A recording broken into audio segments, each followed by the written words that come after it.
أعوذ بالله من الشيطان الرجيم. بسم الله الرحمن الرحيم.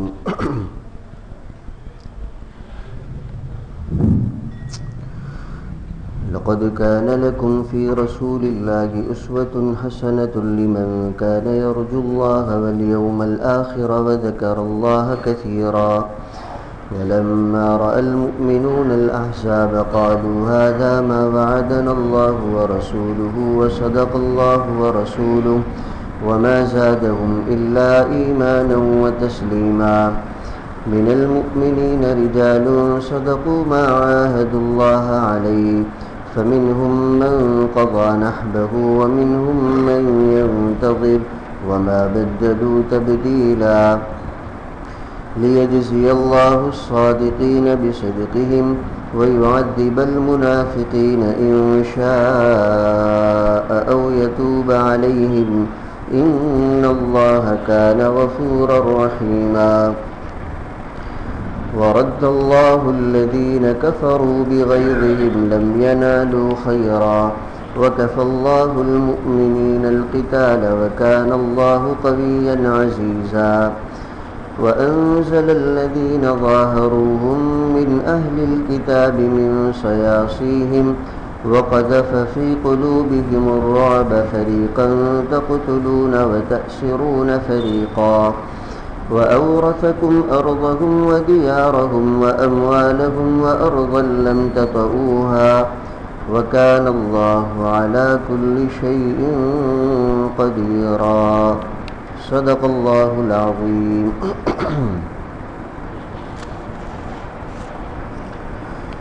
خندق کی تفصیلات آئی تھی گزشتہ مجلسوں میں.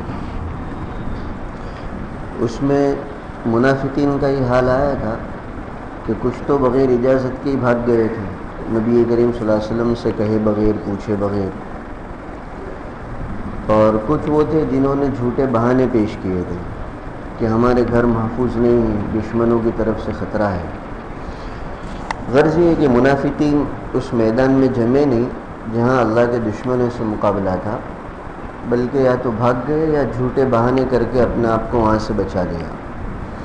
اس کے بالمقابل باری تعالیٰ فرماتے کہ مسلمانوں، تمہارے لیے بہترین نمونہ نبی کریم صلی اللہ علیہ وسلم کی ذات اقدس میں ہے. تم ان کو مت دیکھو، ان بھگوڑوں کو، ان جھوٹوں کو. تم اللہ کے رسول کو دیکھو کہ ایسے سخت موقع پر بھی انہوں نے اپنے آپ کو کیسے اس میدان میں جمائے رکھا. حالانکہ حالات سخت تھے، دن بھر تیر اندازیاں ہوتی تھی دشمنوں کی طرف سے، چونکہ بہت بڑا مجمع تھا اور وہ طے کر کے آئے تھے کہ کسی طرح مسلمانوں کا نام و نشان مٹانا ہے. تو ان کے بس میں جتنا تھا وہ سب کچھ انہوں نے کیا. دن بھر تیر اندازیاں ہوتی تھی، حتیٰ کہ انہی خندق کے موقع پر نبی کریم صلی اللہ علیہ وسلم کی ایک مرتبہ نماز بھی قضا ہوئی، ایک مرتبہ تو صرف عصر کی، اور ایک مرتبہ 3-4 نمازیں قضا ہوئی. اور رات میں بھی پھر اطمینان نہیں ہوتا تھا. سورج ڈوبنے کے بعد چاہے تیر اندازی کا سلسلہ ختم ہوتا، لیکن دشمنوں کی طرف سے کوشش ہوتی تھی کہ رات میں کسی طرح یہ خندق پار کر کے وہاں مسلمانوں پر حملہ کیا جائے، چھاپا مارا جائے. غرض یہ کہ رات دن یہ حالات سخت سے سخت ہوتے جاتے تھے، اور یہ کوئی 2-4-5 دن کا معاملہ نہیں تھا، تقریباً 1 مہینے کا معاملہ تھا. لیکن نبی کریم صلی اللہ علیہ وسلم نے اس پورے موقع پر جو تقریباً 1 مہینہ چلا، اپنے آپ کو مکمل طور سے جمائے رکھا. نعوذ باللہ بزدلی کا کوئی سوال ہی نہیں، بھاگنے کا، ڈرنے کا. باری تعالیٰ فرماتے ہیں کہ مسلمانوں، تمہارے لیے حضور کی ذات میں بہترین نمونہ ہے. زندگی کے ہر شعبے میں، دشمنوں کے مقابلے کا شعبہ ہو یا اور عبادات کا شعبہ ہو، زندگی گزارنے کا شعبہ ہو، تمہیں تو یہ دیکھنا ہے کہ ہمارے رسول نے اس شعبے کو کس طرح نبھایا، کس طرح انجام دیا. تو دشمنوں کے مقابلے میں تم نے دیکھ لیا کہ چاہے منافقین میدان چھوڑ کر بھاگے، لیکن ہمارے رسول جمے رہے. تو ایک مومن کا کام یہی ہونا چاہیے کہ جب اس طرح کی نوبت آئے تو وہ بھاگنے کے بجائے اپنے آپ کو جمائے رکھے. یہ ہے اللہ کے رسول کا اسوہ اور نمونہ. اور ہر وہ شخص جو آخرت کے دن پر اور اللہ کی ذات پر یقین رکھتا ہو اور کثرت سے ذکر کرتا ہو، یعنی سچا مومن ہو، اس کے لیے نبی کریم صلی اللہ علیہ وسلم کی ذات اقدس ہی میں بہترین نمونہ ہے. تو چاہے یہ آیت جس پس منظر میں نازل ہوئی ہے اس میں اسوہ حسنہ کا تعلق دشمنوں سے مقابلے میں جمے رہنا ہے، لیکن علماء فرماتے کہ یہ آیت اپنے عموم کی وجہ سے نبی کریم صلی اللہ علیہ وسلم کی زندگی کے ہر شعبے کو شامل ہے۔ ایک مومن کو اپنی عبادات اسی طرح کرنی چاہیے جیسے حضور نے کی، ایک مومن کو معاملات اسی طرح کرنے چاہیے جیسے اللہ کے رسول نے کیے، اور ایک مومن کو اپنی بیوی کے ساتھ، بچوں کے ساتھ، رشتہ داروں کے ساتھ، پڑوسیوں کے ساتھ اسی طرح سلوک کرنا چاہیے جیسے اللہ کے رسول نے کیا۔ غرض یہ کہ حضور کی ذات اور حضور کی زندگی ہر مومن کے لیے بہترین نمونہ ہے، اور بندہ جس حالت میں بھی ہو، زندگی کے جس حال سے وہ گزر رہا ہو، اس حالت کا نمونہ اس کو نبی کریم صلی اللہ علیہ وسلم کی ذات اقدس میں ملے گا۔ آپ نے بچپن میں کیا کیا، آپ نے جوانی میں کیا کیا، آپ نے بڑھاپے میں کیا کیا، آپ نے بیویوں کے ساتھ کیسا سلوک کیا، بچوں کی کیسی تربیت کی، آپ نے پڑوسیوں کے ساتھ کیسا سلوک کیا، آپ نے دشمنوں کے ساتھ کیسا سلوک کیا۔ غرض یہ کہ جس شعبے سے متعلق ہمیں ہدایت چاہیے نبی کریم صلی اللہ علیہ وسلم کی ذات اقدس میں ملے گی۔ آپ نے خوشیاں کس طرح انجام دی، شادی بیاہ کس طرح کیے، آپ کے یہاں موت میت ہوئی اس میں آپ نے کیا کیا۔ تو ایک مومن زندگی کی جس حالت سے بھی گزر رہا ہوگا، وہ باپ ہے تو باپ کیسا ہونا چاہیے تو حضور کی زندگی میں ملے گا، وہ اولاد ہے تو اولاد کو کیسا ہونا چاہیے حضور کی زندگی میں ملے گا۔ اور جو بھی مومن اپنے آپ کو جتنا نبی کریم صلی اللہ علیہ وسلم کے اسوہ حسنہ کے مطابق ڈھالتا ہے، حضور کو آئیڈیل بنا کر اپنی زندگی اس کے مطابق جو بھی گزارنے کی کوشش کرتا ہے، اور اس میں جو جتنا آگے جاتا ہے اللہ تعالیٰ کے یہاں اتنی اس کی محبوبیت بڑھتی جاتی ہے۔ یہ تو آج مومنوں کے لیے، ایمان والوں کے لیے، ہم سب کے لیے بہت افسوس کی بات ہے کہ ہماری زندگیاں حضور کے طرز زندگی سے بہت مختلف ہو گئی ہیں، اور آج ایمان والے کو اس کی پرواہ بھی نہیں ہے کہ نبی کریم صلی اللہ علیہ وسلم کے طریقے کیا ہے، آپ کی زندگی کیسی تھی، اس کو معلوم کر کے اپنانے کی کوشش کرے۔ اس کی فکر کرنے والے بھی اب بہت کم رہ گئے، لیکن ہے اللہ کے بندے آج بھی، اور جو اپنے آپ کو سنتوں کا پابند بنا کر زندگی گزار رہے ہیں وہ یقیناً دنیا میں بھی کامیابیاں پا رہے ہیں اور آخرت میں بھی پائیں گے۔ غالباً حضرت مجدد صاحب فرماتے دلوں کے زنگ کو دور کرنے کے لیے سب سے زیادہ مؤثر وہ اتباع سنت ہے۔ آدمی جتنا سنتوں کا اتباع کرے گا، دل کا زنگ، دل کا میل اتنا ہی دور ہوگا۔ یہ تو ایک مستقل موضوع ہے تقریر کا، اپنی تو ابھی تفسیر چل رہی ہے۔ تو تمہارے لیے نبی کریم صلی اللہ علیہ وسلم کی ذات میں ایک بہترین نمونہ ہے اس شخص کے لیے جو اللہ اور آخرت پر یقین رکھتا ہو۔ ظاہر حضور کو نمونہ وہی بنائے گا جو ایمان والا ہے۔ غیر مومن جو نبی کریم صلی اللہ علیہ وسلم کی رسالت کو مانتا ہی نہیں ہے، اس کے لیے کیا ضرورت ہے حضور کی ذات کا اسوہ اپنانے کی؟ یہ تو ایمان والے کا کام ہے۔ اور علماء نے لکھا ہے کہ ویسے اتباع سنت کے فوائد تو بہت زیادہ ہے، لیکن ایک مومن کی تو شان یہ ہونی چاہیے کہ حضور سے محبت کی بنیاد پر ہی وہ تو اتباع کرے۔ آج دنیا میں ہم نہیں دیکھتے ہیں، اتباع کرنے والے بہت سارے ہیں، جن سے محبت ہوتی ہے ان کا اتباع لوگ کر رہے ہیں۔ کسی کو کسی کھلاڑی سے محبت ہوتی ہے اور وہ اس کا اتباع کرتا ہے، اس کی نقل اتارتا ہے۔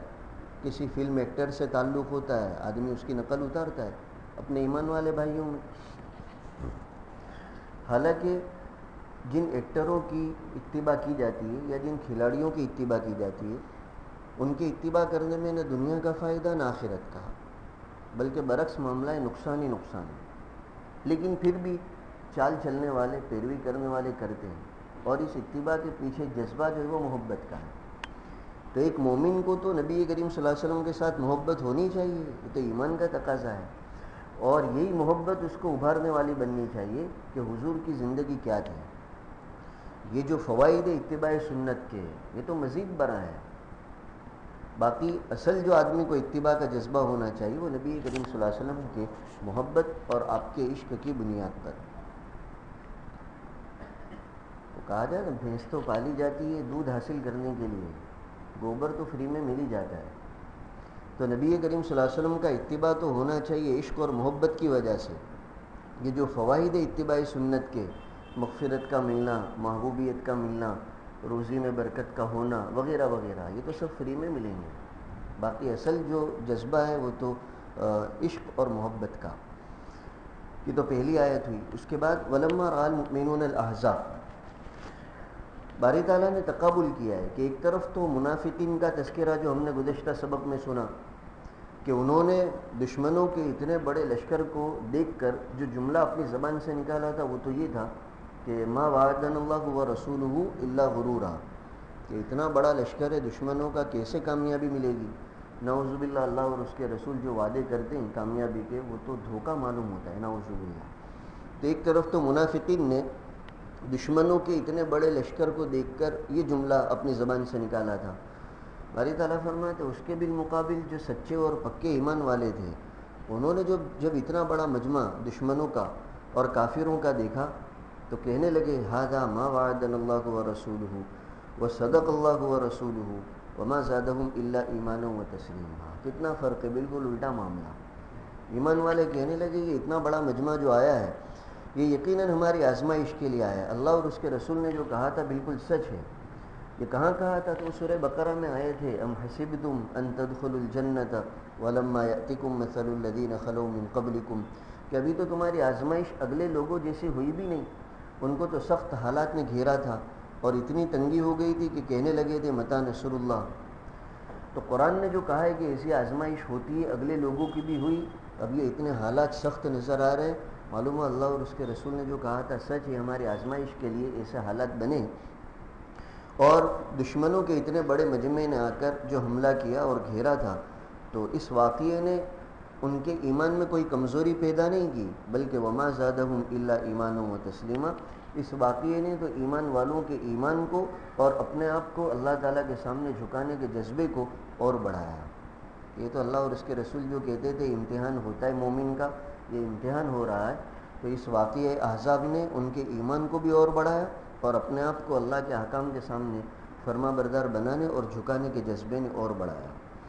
من المؤمنین رجال، باری تعالیٰ فرماتے انہی ایمان والوں میں کچھ لوگ ایسے بھی ہیں جنہوں نے کچھ منتیں مانی تھیں، یہی منت مانی تھی کہ اللہ کے اور اس کے رسول کے دشمنوں کے مقابلے میں جب بھی نوبت آئی مقابلے کی تو ہم اپنے آپ کو جمائے رکھیں گے، یا تو اللہ غلبہ دے یا اپنی جان دے دیں گے۔ یہ باقاعدہ اپنی زبان سے نکالا تھا کچھ صحابہ نے، اور اس کی وجہ یہ بنی تھی کہ اسلام کا کفر کے ساتھ جو سب سے بڑا مقابلہ نبی کریم صلی اللہ علیہ وسلم کی حیات طیبہ میں ہوا، وہ سب سے پہلا مقابلہ بدر کی شکل میں ہوا ہے، غزوہ بدر کی شکل میں، جس میں کافروں کے ایک بہت بڑے مجمع کے ساتھ مسلمانوں کی ایک چھوٹی جماعت کا تقابل ہوا تھا۔ وہ لوگ 1000 تھے، یہ 313 تھے، وہ ہتھیاروں کے ساتھ تھے، یہ بغیر ہتھیار کے تھے۔ تو یہ جو مقابلہ ہوا اس میں باقاعدہ پہلے سے تیاریاں نہیں کی گئی تھی، تفصیل تو بہت لمبی ہے۔ تو اکثر صحابہ نبی کریم صلی اللہ علیہ وسلم کے ساتھ اس مقابلے میں شریک نہیں ہو پائے تھے بدر میں، صرف 313 ہی گئے تھے، چونکہ باقاعدہ اعلان بھی نہیں ہوا تھا، کوئی پروگرام بھی نہیں تھا، بغیر میعاد ہی کے یہ مدبھیڑ کی نوبت آ گئی تھی۔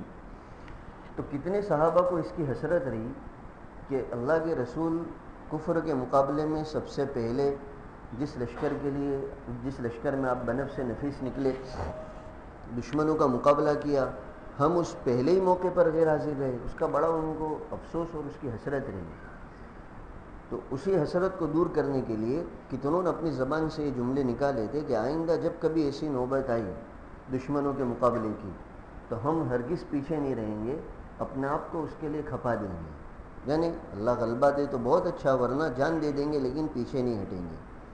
اسی کو اللہ تعالیٰ نے یہاں من قضا نحبہ سے تعبیر کیا ہے کہ جنہوں نے گویا ایک طرح کی منت مان لی کہ ہم ہرگز دشمن سے منہ موڑ کر نہیں بھاگیں گے، یا تو غلبہ پائیں گے یا اپنے آپ کو شہید کرا دیں گے۔ انہی منت ماننے والوں میں حضرت انس جو نبی کریم صلی اللہ علیہ وسلم کے خادم ہیں، ان کے چچا کا نام سر فہرست آتا ہے، ان کا بھی نام انس ابن نضر، یعنی بھتیجے کا نام بھی انس اور چچا کا نام بھی انس۔ تو معلوم ہوا کہ ایسا ہو سکتا ہے، اب آپ اپنے ہاں تو رواج ہی ایسا ہو گیا، کوئی نام بتایا گیا تو کہا خاندان میں ہے یہ نام، بھائی خاندان میں تو کہا کہ وہ بھائی کے چچیرے بھائی کے بیٹے کا نام ہے، تو اتنے دور کا ہو تو بھی کہا یہ کیسے رکھے، اور یہاں تو سگے چچا اور بھتیجے کا ایک ہی نام ہے، چچا کا نام بھی انس اور بھتیجے کا نام بھی انس۔ تو یہ انس ابن نضر جو حضرت انس کے چچا ہے، ان کا بھی یہی حال ہوا تھا کہ وہ بدر میں شریک نہیں ہو پائے تھے، یعنی ان کو پتہ ہی نہیں چلا تھا حضور مقابلے کے لیے گئے ہیں، شریک نہیں ہو پائے تھے۔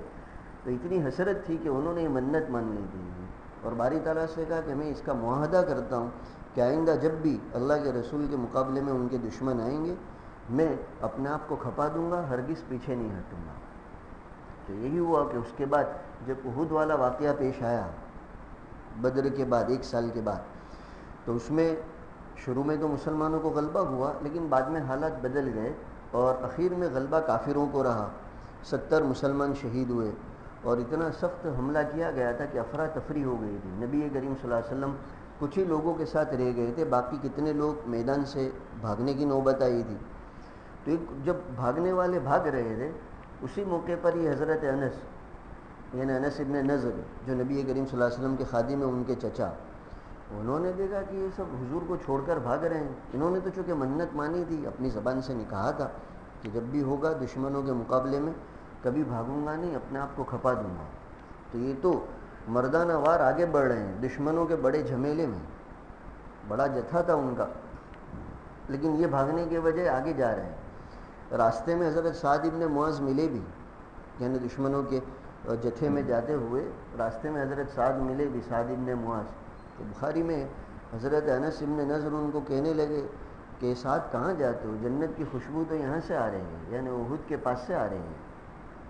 خیر یہ کہہ کر آگے بڑھے اور مردانہ وار مقابلہ کیا حتیٰ کہ شہید ہو گئے، اور اتنے زخم آئے، بخاری میں 80 سے زیادہ زخم تھے، اور پورا بدن جو ہے وہ بگڑ گیا تھا، پہچانے بھی نہیں جاتے تھے اتنے کثرت سے زخم کی وجہ سے۔ وہ تو ان کی ایک بہن نے انگلی میں ان کی انگلی میں پورے میں ایک تل جس کو کہتے ہیں کالا تل وہ تھا، اس کو دیکھ کر پہچانا کہ یہ تو ہمارے بھائی کی لاش ہے۔ تو باری تعالیٰ فرماتے کہ جن لوگوں نے یہ معاہدہ کیا ہے کہ ہم دشمنوں کے مقابلے میں ڈٹے رہیں گے حتیٰ کہ اپنے آپ کو شہید کرا دیں گے، تو کچھ لوگ وہ ہیں جنہوں نے اپنی منت پوری کر لی، یعنی واقعتاً شہید ہو کر بتا دیا، اور وَمِنْهُمْ مَن يَنْتَظِرُ، اور کچھ لوگ ایسے ہیں جو ابھی انتظار میں ہیں، ابھی ان کو شہادت ملی نہیں ہے لیکن وہ دل سے چاہتے کہ شہادت کا موقع ملے۔ وَمَا بَدَّلُوا تَبْدِيلًا، ان لوگوں نے اپنے ارادے میں کوئی تبدیلی نہیں کی، پکے لوگ تھے۔ ہم بھی بہت سے اچھے کاموں کے ارادے کرتے ہیں لیکن پھر ڈاواڈول ہو جاتا ہے ہمارا معاملہ، اور یہ لوگ تھے اپنے ارادے کے پکے تھے۔ تو جو انہوں نے معاہدہ کیا تھا، ارادہ کیا تھا کہ اپنے آپ کو کھپا دیں گے لیکن کبھی پیچھے نہیں ہٹیں گے، باری تعالیٰ کہتے ہیں ان میں سے کسی کے بھی ارادے میں ذرہ برابر تبدیلی نہیں آئی، کچھ نے تو پورا کر کے بتا دیا اور کچھ ابھی انتظار میں ہے، اس تمنا میں ہے کہ کب یہ شہادت کا جام نوش کرنے کی سعادت نصیب ہوگی۔ لیجزی اللہ الصادقین بصدقہم، باری تعالیٰ فرماتے یہ احزاب والا واقعہ ہم نے اس لیے بھی واقع کروایا، پیش آیا تاکہ جو اپنے ایمان میں سچے ہیں ان سچوں کو ان کی سچائی کا بدلہ ملے، جنہوں نے سچائی کا اور وفاداری کا ثبوت دیا نبی کا ساتھ دے کر ایسے سخت حالات میں، جنہوں نے شہادت بھی پالی تو ان کو بہترین بدلہ دیں گے ہم، اور جو ابھی شہید نہیں ہوئے آئندہ جب آئیں گے ان کو بہترین بدلہ دیں گے۔ تو سچوں کو ان کی سچائی کا بدلہ دیں ہم، اور منافقین کو اللہ تعالیٰ عذاب دے، یا پھر جس منافق کے لیے توبہ مقدر کی ہے تو انشاء او یتوب علیہم، یا ان کی توبہ کو قبول کر کے ان کو معاف کر دے۔ یہ جو ہم نے اپنے یہاں مقدر کر رکھا ہے وہ چیز واقع ہو، اس لیے احزاب والا واقعہ پیش آیا، سچوں کو ان کی سچائی کا بدلہ ملے۔ منافقین کی دو حالتیں، اللہ چاہے گا تو ان کو عذاب دے اور اللہ چاہے تو ان کو توبہ کی توفیق دے کر ان کی توبہ کو قبول کرے، اس لیے کہ اللہ تعالیٰ بخشنے والا رحم کرنے والا ہے۔ ورد اللہ الذین کفروا، یہاں جو مشرکین کو جو حسرت ہوئی تھی اس کا بھی اللہ تعالیٰ نے تذکرہ کیا، کیونکہ دشمنوں کی حسرت بھی ایک خوشی کی چیز ہوتی ہے، اس کا بھی تذکرہ ہوتا ہے، تبصرے ہوتے ہیں نا، اتنے سالوں کے بعد جب واپس جانا پڑا کتنی زبردست ناکامی کا سامنا ہوا، تو ایسا ہی تاریخ میں پہلے بھی ہو چکا ہے۔ نبی کریم صلی اللہ علیہ وسلم کے ساتھ یہ بھی بڑے حوصلے لے کر آئے تھے، یہ جو مکے کے لوگ تھے خندق کے موقع پر بڑے حوصلوں سے آئے تھے اور خوب تیاریوں کے ساتھ، تفصیل تو میں نے بتا دی تھی، غطفان کے قبائل کو جمع کیا، یہودیوں کو جمع کیا، اور اپنے طور سے سمجھ رہے تھے کہ اب اسلام کا نام و نشان ہم مٹا کر دم لیں گے، اور ایسی تیاریاں بھی ان کی تھی۔ تو اتنے حوصلوں کے ساتھ آئے اور یہاں کر دیکھا تو بالکل عجیب معاملہ ہے، تو خندق کھدی ہوئی ہے، تو کتنے حوصلے تو وہیں پست ہو گئے، چونکہ ان کے لیے بالکل نئی بات تھی۔ اس کے باوجود انہوں نے اپنے طور سے کوئی کسر نہیں چھوڑی، بلکہ ابھی جیسا میں نے کہا تقریباً 1 مہینے تک خندق کے اس پار رہ کر بھی انہوں نے پوری کوشش کی، چونکہ وہ تو جذبہ ہی لے کر آئے تھے کہ کسی طرح ختم کرنا ہے معاملہ، تو تیر اندازیاں رات کو خندق پار کر کے حملہ کرنے کی کوششیں برابر جاری رہی 1 مہینے تک۔ لیکن باری تعالیٰ فرماتے ان کا جو اندرونی غیظ و غضب تھا کہ ہم کسی طرح وہ موقع پا کر ان مسلمانوں کا نام و نشان مٹا دے، یہ جو غیظ و غضب لے کر آئے تھے اسی کو لے کر واپس بھی ہوئے، کچھ نہیں کر سکے۔ لم ینالوا خیرا، کوئی بھلائی کوئی فائدہ حاصل نہ کر سکے، نہ غنیمت، نہ مسلمانوں کا ساز و سامان، نہ کچھ۔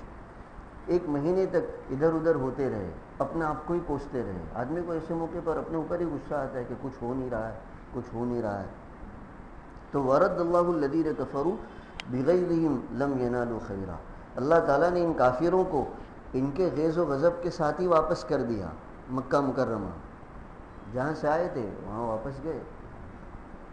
لم ینالوا خیرا، کوئی بھلائی نہیں پا سکے، بلکہ جیسا بھی آپ نے دیکھا بھلائی تو کیا پاتے اور خرچ کر کے گئے۔ وَكَفَى اللَّهُ الْمُؤْمِنِينَ الْقِتَالَ، اور باری تعالیٰ فرماتے اللہ تعالیٰ مومنین کے لیے، مومنین کی طرف سے قتال کے معاملے میں کافی ہو گیا۔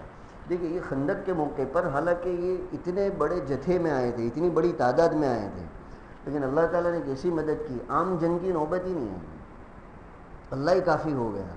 ہاں تیر اندازیاں ضرور ہوئی، کچھ لوگ ان کے مرے، مسلمانوں میں سے بھی کچھ زخمی ہوئے، بلکہ حضرت سعد بن معاذ کی شہادت یہیں تیر لگنے کے نتیجے میں ہوئی، لیکن دو بدو جو عام جنگ ہوتی اس کی نوبت ہی نہیں آئی۔ اللہ تعالیٰ ہی کافی ہو گیا ان کافروں کے لیے مسلمانوں کی طرف سے۔ اس نے اپنا غیبی لشکر بھیجا ہوا کی شکل میں اور ملائکہ کی شکل میں، ملائکہ نے ان کے دلوں میں رعب ڈالا اور تیز ہوا نے ان کی ہانڈیاں الٹ دی، ان کے خیموں کی تنابیں توڑ دی، جس کے نتیجے میں حوصلے اور بھی پست ہو گئے اور یہ فیصلہ کر لیا کہ واپس جانا، اور واپس گئے۔ تو باری تعالیٰ بطور امتنان کے کہ مومنو تم دیکھو تمہاری طرف سے تو قتال کے لیے تو ہم ہی کافی ہو گئے، تم کو تو ان کو مستقل مارنا بھی نہیں پڑا، ہم نے ہی بھگا دیا ان کو ہمارے غیبی لشکروں سے۔ اور اللہ تعالیٰ تو ہی بڑے زبردست قوت والے۔ وَأَنزَلَ الَّذِينَ ظَاهَرُوهُمْ، اب یہ وہ آیت آ گئی جس میں وہ بنو قریظہ کا تذکرہ ہے، جس کا میں نے پہلے حوالہ دیا تھا۔ ترجمہ تو آیت کا یہ کہ اللہ تعالیٰ نے ان لوگوں کو جنہوں نے ان مشرکین مکہ کا، اہل کتاب میں سے جن لوگوں نے ان مشرکین مکہ کا ساتھ دیا، اس سے مراد وہی قریظہ والے، یہودیوں کا وہ قبیلہ جو مدینے میں ہی رہتا تھا، اور نبی کریم صلی اللہ علیہ وسلم اور مسلمانوں کے ساتھ معاہدہ ہونے کے باوجود انہوں نے کفار مکہ کا ساتھ دیا۔ تو باری تعالیٰ تذکرہ فرمائے کہ جن لوگوں نے اہل کتاب میں سے یعنی بنو قریظہ نے مشرکین مکہ کا ساتھ دیا، تعاون کیا، اللہ تعالیٰ نے ان اہل کتاب کو من سیاسیہم اپنے مضبوط قلعوں سے نیچے اتارا مسلمانوں کے سامنے، اور ان کے دلوں میں ایسا رعب ڈال دیا کہ مسلمانوں تم بڑی آسانی سے ان کی ایک جماعت کو قتل کر رہے تھے اور ایک جماعت کو بڑی آسانی سے قید میں بنا رہے تھے۔ مطلب اس کی تھوڑی تفصیل یہ کہ خندق کے موقع پر جب یہ بنو قریظہ نے غداری کی اور مسلمانوں کے معاہدے کے خلاف کر کے انہوں نے مشرکین مکہ کا ساتھ دینا طے کیا، اور جیسا پہلے بتا دیا گیا نبی کریم صلی اللہ علیہ وسلم نے بھی جب تحقیق کی آپ کے سامنے بھی یہی رپورٹ آئی کہ ہاں بات صحیح ہے، ان بنو قریظہ والوں نے غداری کر کے ان مکے والوں کا ساتھ دینا طے کر لیا ہے، نبی کریم صلی اللہ علیہ وسلم کو بھی تحقیق ہو گئی۔ اب اس کے بعد یہ ان کی پلاننگ سکسیس کیسے نہیں ہوئی، کیا اس میں رکھنا پڑا، کیا خلل آیا، وہ میں نے نعیم بن مسعود اشجعی رضی اللہ تعالیٰ عنہ کا ایمان لانے کا قصہ ذکر کر کے وہ تفصیل وہاں بتا دی تھی۔ خیر تو یہ تو ان کے آپسی میں پھوٹ ہو گئی تھی بنو قریظہ میں اور مشرکین کے لشکر میں۔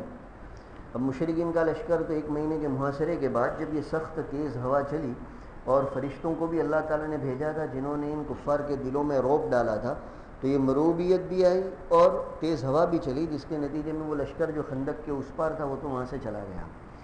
اب معاملہ تھا بنو قریظہ کا جو یہاں مدینہ ہی میں تھے۔ نبی کریم صلی اللہ علیہ وسلم تقریباً 1 مہینہ اتنا سخت دشمنوں کے مقابلے میں مشغول ہونے کے بعد جب اپنے گھر لوٹے، چونکہ خندق جو ہے وہ مدینے کے باہر کھودی گئی تھی، آبادی کے باہر، تو جب آپ مدینے والی آبادی میں اپنے گھر پر پہنچے تو آپ نے آتے اپنے جو ہتھیار تھے، جو زیرہ آپ نے پہنی تھی یا خود جو بھی پہنا تھا وہ آپ نے اتارا۔ بخاری میں ابھی تو آپ نے ہتھیار اتارے اور وہیں حضرت جبرائیل حاضر ہوئے، حضرت جبرائیل آتے تھے تو اوروں کو تو نظر نہیں آتے تھے، نبی کریم صلی اللہ علیہ وسلم کو نظر آتے تھے. تو حضرت جبرائیل نے کہا کہ اللہ کے رسول آپ نے ہتھیار اتار دیے، ہم فرشتوں نے تو نہیں اتارے. تو حضور نے فرمایا کیا مطلب؟ کہا ان غداروں کی خبر لینی ہے. کن کی؟ تو اشارہ کیا بنو قریظہ کی طرف. اور پھر بخاری میں ہے وہ کہہ کر گئے کہ میں فرشتوں کو لے کر وہاں پہنچتا ہوں ان کے دلوں میں رعب ڈالنے کے لیے، آپ بھی اسلامی لشکر کو لے کر پہنچیے فوراً. اب یہ ظہر کا وقت تھا، ظہر ابھی تقریباً ہوئی تھی، عصر کی نماز آنے والی تھی. لیکن جب حضرت جبرائیل کہہ کر گئے کہ آپ بھی فوراً چلیے، تو روایتوں میں آتا ہے نبی کریم صلی اللہ علیہ وسلم نے اعلان کیا کہ تم فوراً نکلو. صحابہ کو کہا فوراً نکلو اور عصر کی نماز قریظہ میں جا کر پڑھو، یعنی اب راستے میں بھی نہیں، وہاں جا کر پڑھو. تو صحابہ فوری طور پر روانہ ہوئے. اب چونکہ منزل تھوڑی دور تھی تو کچھ نے تو ظاہر پر عمل کیا، راستے میں نماز پڑھی نہیں، وہیں جا کر پڑھی. اور کچھ صحابہ نے یہ سوچا کہ نبی کریم صلی اللہ علیہ وسلم کا مقصد یہ تھا کہ فوری طور پر روانہ ہونا ہے، وہ ہم ہو چکے، اب اگر راستے میں نماز پڑھ بھی لیں گے تو حضور کے مقصد کے خلاف نہیں ہوتا. تو کچھ نے راستے میں نماز پڑھ بھی لی. بعد میں جب حضور کو بتایا گیا، آپ نے دونوں میں سے کسی پر بھی عتاب نہیں کیا، گویا دونوں کی تصویب کی. جنہوں نے قریظہ میں جا کر نماز پڑھی انہوں نے حضور کے ارشاد کے ظاہر پر عمل کیا، ان کی بھی تصویب ہوئی. اور جنہوں نے حضور کا منشا معلوم کر کے اس کے مطابق عمل کیا ان کی بھی تصویب ہوئی. خیر، تو حضور بھی جب پہنچ گئے وہاں تو قریظہ کے لوگوں نے دیکھا کہ اب نبی کریم صلی اللہ علیہ وسلم لشکر لے کر آ گئے، مقابلے کی ہمت تو تھی نہیں. انہوں نے اپنا قلعہ بند کر دیا جس قلعے میں رہتے تھے. ساز و سامان تو ان کے پاس کھانے پینے کا دنیا کا بہت سارا تھا. تو تقریباً 1 مہینہ تک نبی کریم صلی اللہ علیہ وسلم کو محاصرہ کرنا پڑا. اب یہ قلعے کا دروازہ کھول کر آتے ہی نہیں ہیں کہ مقابلہ ہو یا آگے کی بات ہو. لیکن نبی کریم صلی اللہ علیہ وسلم نے بھی اپنا محاصرہ توڑا نہیں، کیونکہ یقینی بات تھی کہ ابھی نہیں تو کچھ وقت کے بعد ضرور کچھ نہ کچھ ان کو کرنا پڑے گا. کب تک آدمی قلعے میں بند رہے گا؟ پانی کے لیے، دوسری ضرورتوں کے لیے باہر آنے کی نوبت تو آئے گی. تو حضور نے بھی اپنا محاصرہ بند نہیں کیا، جاری رکھا. چنانچہ تقریباً 1 مہینہ ہوا تو پھر وہ وقت آیا کہ ان کو ضرورت پڑی کہ ہم فیصلہ کریں کہ کیا کرنا ہے. تو قریظہ کے جو سردار تھا کعب ابن اسد، اس نے اپنے لوگوں کو جمع کر کے 3 پیشکش کی، 3 آپشن اس نے رکھے کہ تم بولو کیا کرنا ہے. نمبر 1 کہ ہم سب جانتے کہ اللہ کے سچے رسول ہیں. یہ کہتا ہے، دیکھو یہ بنو قریظہ کا جو سردار ہے، کہ تورات میں ہم نے جو نشانیاں نبی آخر الزماں کی جو پڑھی ہے، میں اور تم اچھی طرح جانتے کہ وہ نشانیاں اس شخص میں پائی جاتی ہیں، یہ اللہ کے سچے رسول ہیں. تو پہلا جو آپشن ہے، پہلی پیشکش تو میری یہی ہے کہ ہم ایمان لے آئیں. ایمان لے آئیں گے، ہماری جان، مال، عزت، آبرو سب محفوظ ہو جائے گی، دنیا بھی ہماری سنور جائے گی اور آخرت بھی سنور جائے گی. یہ کہا اس نے باقاعدہ. لیکن یہ یہودی لوگ پہلے سے ہی بہت ٹیڑھے چلے آ رہے ہیں، آسانی سے مانتے نہیں ہیں. تو حالانکہ ان کا سردار تھا یہ، پھر بھی اس کی بات بھی نہیں مانی اور ایک ہی اپنی ضد پر کہ ہم تورات پر ایمان لا چکے ہیں اب کسی اور حضرت موسیٰ پر ایمان لا چکے ہیں، اب نہ کوئی دوسری کتاب پر ایمان لائیں گے نہ کوئی دوسرے نبی پر.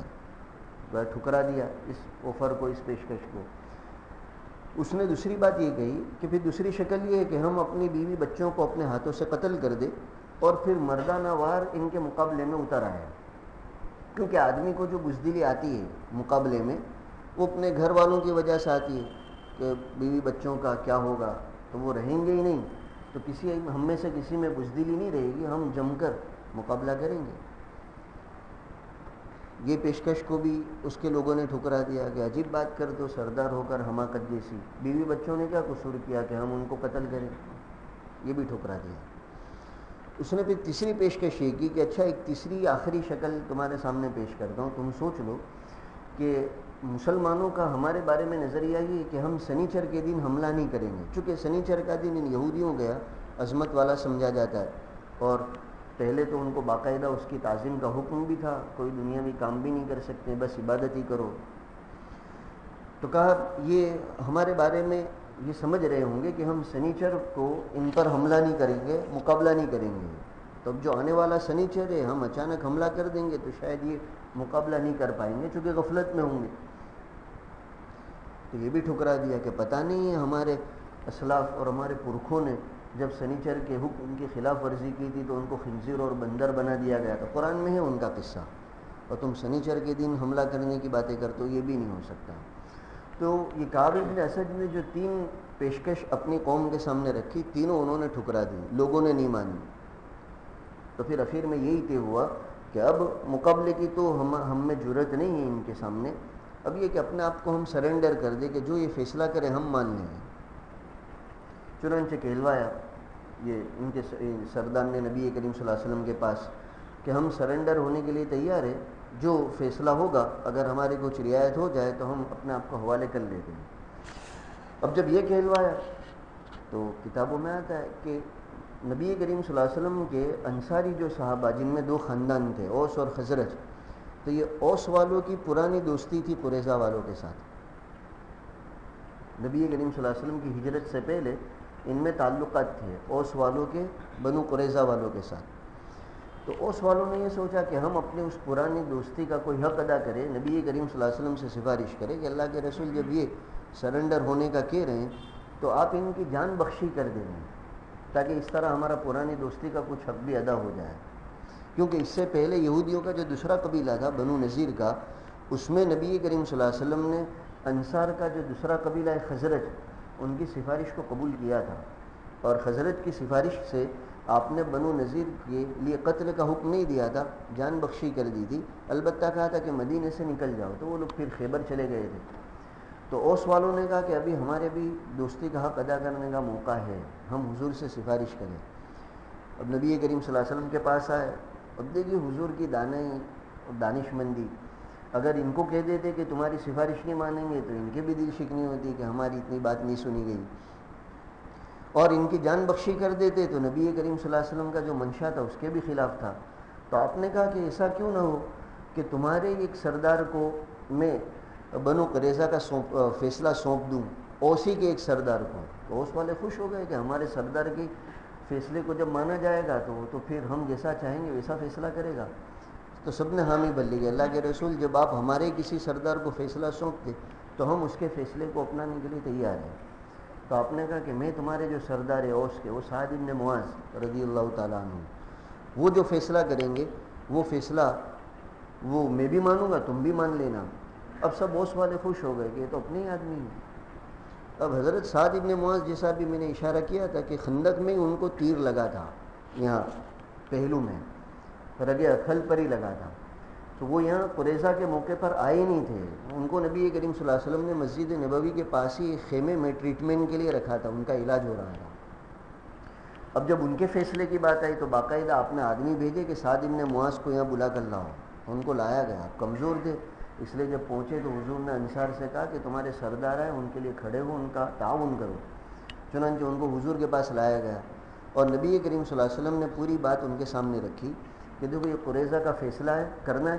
قریظہ والوں نے یہ طے کیا ہے کہ ہم اپنے آپ کو حوالے کر دیں گے، جو فیصلہ ہوگا ہم مانیں گے، اور ان کے بارے میں جو فیصلہ کرنا ہے تو تمہارے قبیلے والوں نے وہ سفارش کی، اور یہ طے ہوا ہے کہ تم جو فیصلہ کرو گے وہ مانا جائے گا، وہ نافذ ہوگا۔ تو سعد بن معاذ نے کہا کہ اللہ کے رسول میرا فیصلہ یہ سب پر نافذ ہوگا، یہ جتنے بیٹھے ہیں یعنی انصار کے لوگ اور جتنے بھی مسلمان ہیں، کہا سب پر نافذ ہوگا۔ اب پھر حضور کی طرف دیکھنے کے بجائے سب پر نافذ ہوگا مطلب یہ کہ آپ بھی مانیں گے، میں جو کہوں گا آپ کو بھی ماننا پڑے گا۔ نبی کریم صلی اللہ علیہ وسلم نے کہا تم جو کہو گے وہ میں بھی مانوں گا۔ جب انہوں نے پورا اوکے کروا لیا، بات صاف کر لی کہ میں جو فیصلہ کروں گا وہ فیصلہ نبی کریم صلی اللہ علیہ وسلم بھی مانیں گے اور سب کو ماننا ہوگا۔ اب وہ جو اوس کے لوگ تھے ان کے خاندان کے، وہ سب کانا پوسی کر رہے ہیں، دیکھو پرانے اپنے تعلقات ذرا رعایت کرنا۔ تو اس کے بعد جب حضرت سعد بن معاذ نے جو فیصلہ سنا ہے وہ فیصلہ یہ تھا کہ اللہ کے رسول میرا فیصلہ یہ ہے کہ ان کے جو جنگجو لوگ ہیں، جوان جو لڑاکو لوگ ہیں، ان میں سے تو ایک کو بھی باقی نہ رکھا جائے، ان کو قتل کر دیا جائے، اور ان کے جو بیوی بچے ہیں ان کے ساتھ وہ معاملہ کیا جائے جو قیدیوں کے ساتھ ہوتا ہے، اور ان کا جو بھی مال ملکت ہے وہ غنیمت بنایا جائے۔